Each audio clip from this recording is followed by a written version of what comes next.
Alright, so I've changed scopes on this thing. I did have an Arkin 7 to 35 power EP5 on here, but I changed scopes and I changed mounts. And the reason why is because this track scope has way more elevation range. Instead of like the Arkins, they have roughly, I think, 110 minutes of angle of elevation, and the tracks have about 160. So this is a 160 minute scope where, it's an extra 50 minutes of angle, which this one's actually not in MOA. This is in mils, as you see, and so is my Arkin. I don't know what the conversion is from on that 110 MOA to whatever mils. I think it's like 32 mils, something like that. And I think 160 MOA is roughly 47 mils, I believe. Could be a little off on that, but I believe it's 47 mils. And so a lot more elevation range. I also changed the mounts. This is the only spur mount I've got, but I love that mount, and it's got 44.4 MOA or 13 mils of cant in it, and it's sitting on top of a 20 MOA rail. So theoretically, I've got 64.4 MOA of cant preset, and then plus with the extra elevation range that I've got in the scope itself, I should have enough elevation that this 300 WSM with the right bullet and the right load and everything, it should go out to probably about 3,000 yards before I run out of elevation range. But we're not really testing that theory out today right now. Right now, like, I just got to get this thing out to the range and re-zero it because it's not been zeroed since I put it on here. Now, another thing, this is what we're testing out today, is these rounds here. Now, this is brand new Lapua brass, but I loaded this set of rounds using this press. So we're going to see what happens and how good these rounds are, how good you can make ammo using this press. Now, a couple of caveats to this is I use a Cortina Precision mandrel die, so expanding mandrel die, and the reason why I use that is just because I had it, and so the brass, I didn't, obviously it's brand new. It doesn't need to be sized, so all I did was use this to expand the necks to a specific expansion, and also that helps, like, when you get new brass, they'll be kind of dented and dinged up around the necks and stuff. Even Lapua brass, I looked at some of this stuff straight out of the box. Even though they come in a box where none of the pieces of brass are touching, it's just when they come off the machine, when the brass is being made, it's all piled into a big bin, and they're banging into each other. And once it's sorted and put into boxes, then it's protected. So during shipping, they're not banging into each other. But some of the necks on them were a little dinged up and a little dented and a little out around, so they weren't perfectly round. So I used the expanding mandrel, and this has got a, I believe this is a 3065 expander mandrel. That's what's in here instead of, so with the bullet being 308 in diameter, that gives me 1.5 thousandths of neck tension on them. Another thing is too, I use this scale to weigh my powder charges, and some Imperial wax, the size and all that. To run this through there, and then now one other thing is, though, this is a Forster Ultra Micrometer seating die, and so this thing basically has a rifle chamber built into it that fully supports the brass all the way in, and it also has basically a rifle throat or neck in there that fully supports the bullet, ensuring that it is perfectly straight going into the case when it's being seated. So using that type of die, even with this type of press, should produce some pretty good results. Now, this press is like $60 if I'm not mistaken. I think you can get the press with a few extra things, and they make a little kit that's about $70. But yeah, but you can have this press for around $60 to $70. The other set of rounds that I was actually shooting the other day, or well, a couple weeks ago, up to a mile, those rounds were loaded with the same die using this same deal, but and actually loaded with this scale. So I actually used this scale to load those rounds, and I still was getting under 20 feet per second extreme spread. And just like Tim from Little Crow Gunworks said, and like I've always done this, and I've always had this theory, is that if you get your extreme spread low, the standard deviation is not going to really matter, because you have to have a huge set of data for standard deviation to become an important number. For me, I've always just used extreme spread. I never have cared about standard deviation, and I thought that was really interesting when I found his channel and started listening to what he had to say. Is that he basically says the same thing, is that he doesn't care about standard deviation that much. It's not a significant number to pay attention to, and I thought that was really cool, because I've been doing that since I decided to start long range shooting about 4 years ago. So I thought that was really interesting that he and I kind of have the same idea behind that, where like I don't use standard deviation for anything.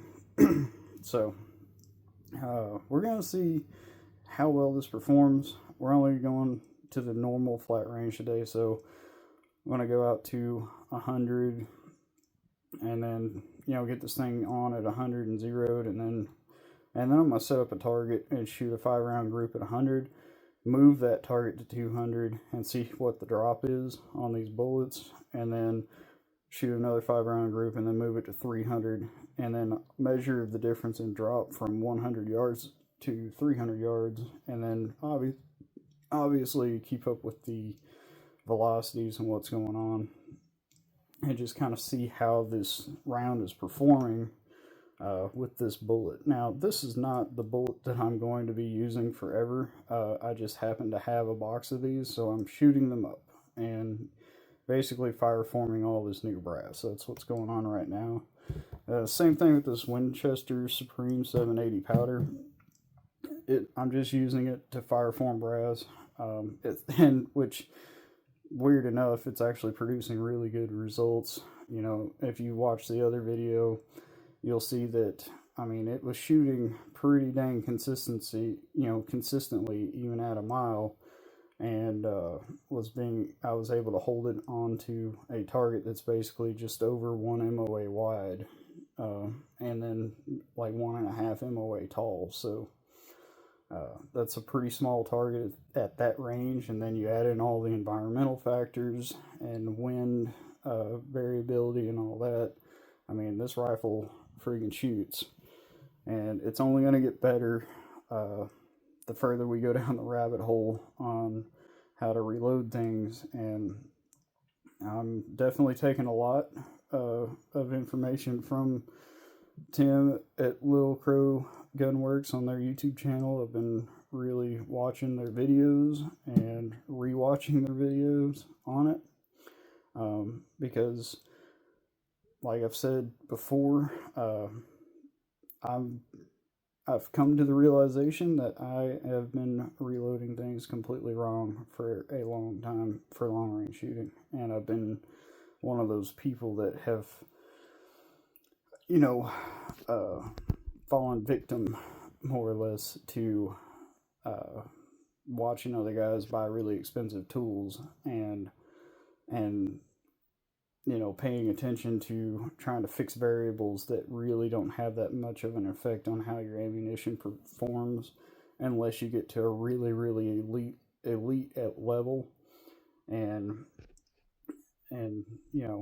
when in reality, I could have been doing some very basic things the correct way and using some very basic reloading techniques and tools, and just using them the right way, would have performed nearly as good as what those guys are doing, even at the top of their game, you know.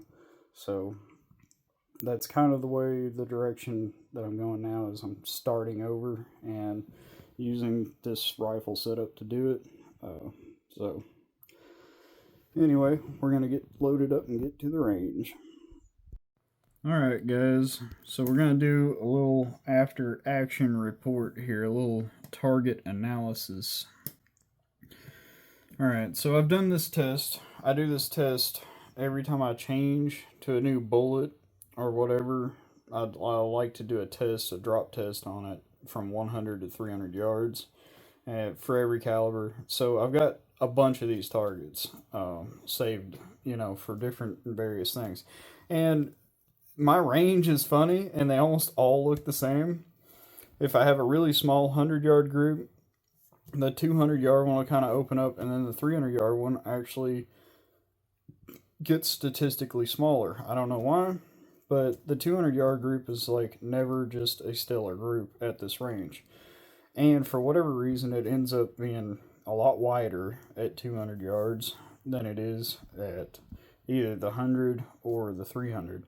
I don't know if it's just the lay of the land, the way the air moves around the range, or what, but that 200-yard group is never good on every single one of these targets I've done. So, the idea of this target is that basically it's just a dot on the target, and I get my rifle zeroed, get it on pretty close to zero. Doesn't have to be exactly perfect. It almost never is exactly perfect in the bullseye. But as long as I can get one round to touch it, I just quit messing with it, and then I shoot my group. So I zeroed, bore-sighted, zeroed at 50, took this, set this up at 100, shot a little high, made a little correction, still was a little off, made another correction, and just ripped the edge out of the target, out of the bullseye here that I was aiming at.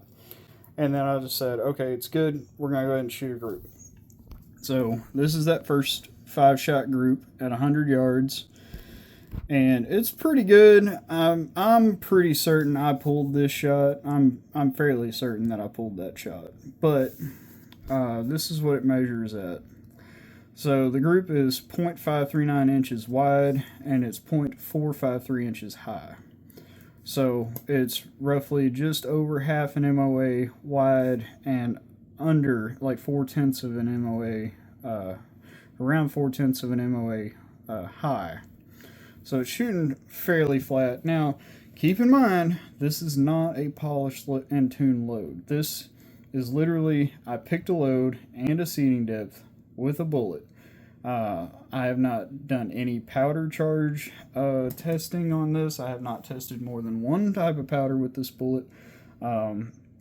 I haven't changed the powder charge at all through the whole time I've been shooting this series on this 300 WSM. I've not changed the seating depth at all in any way, shape, or form.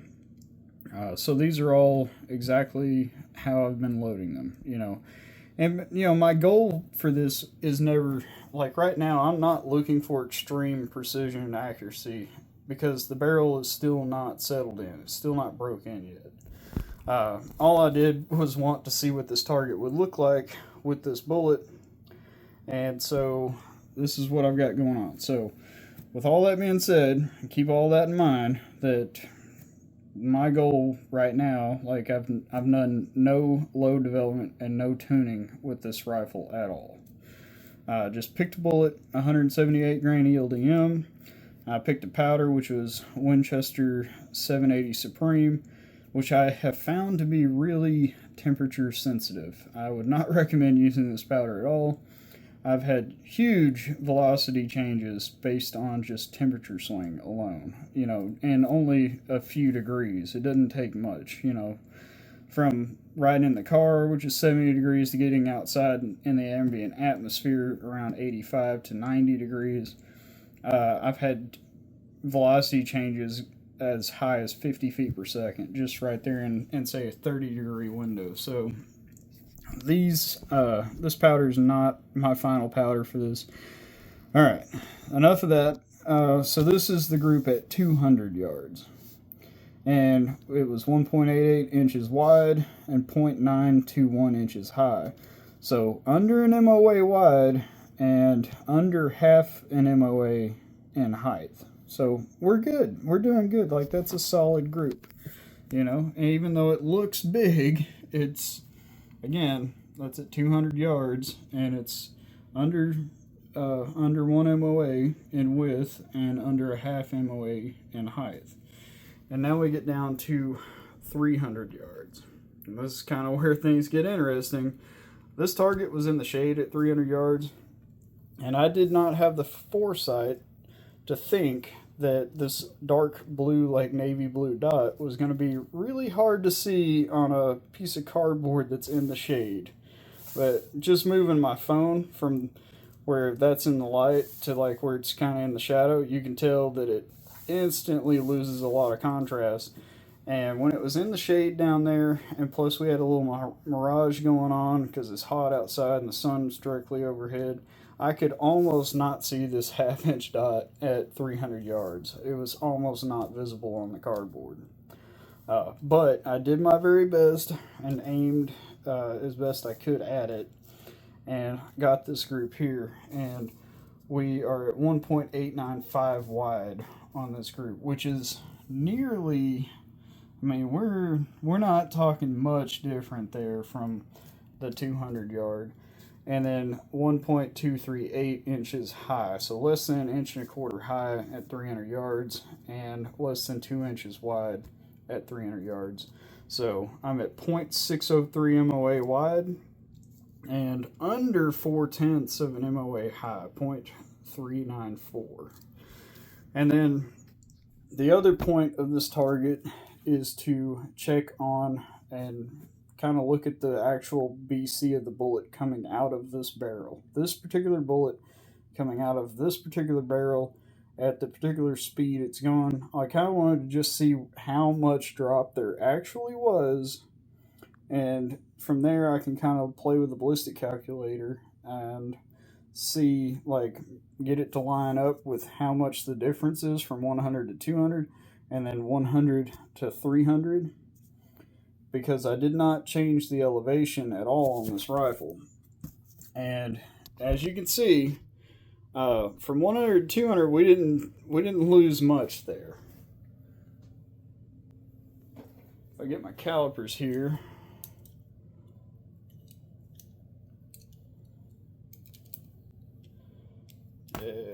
shoot.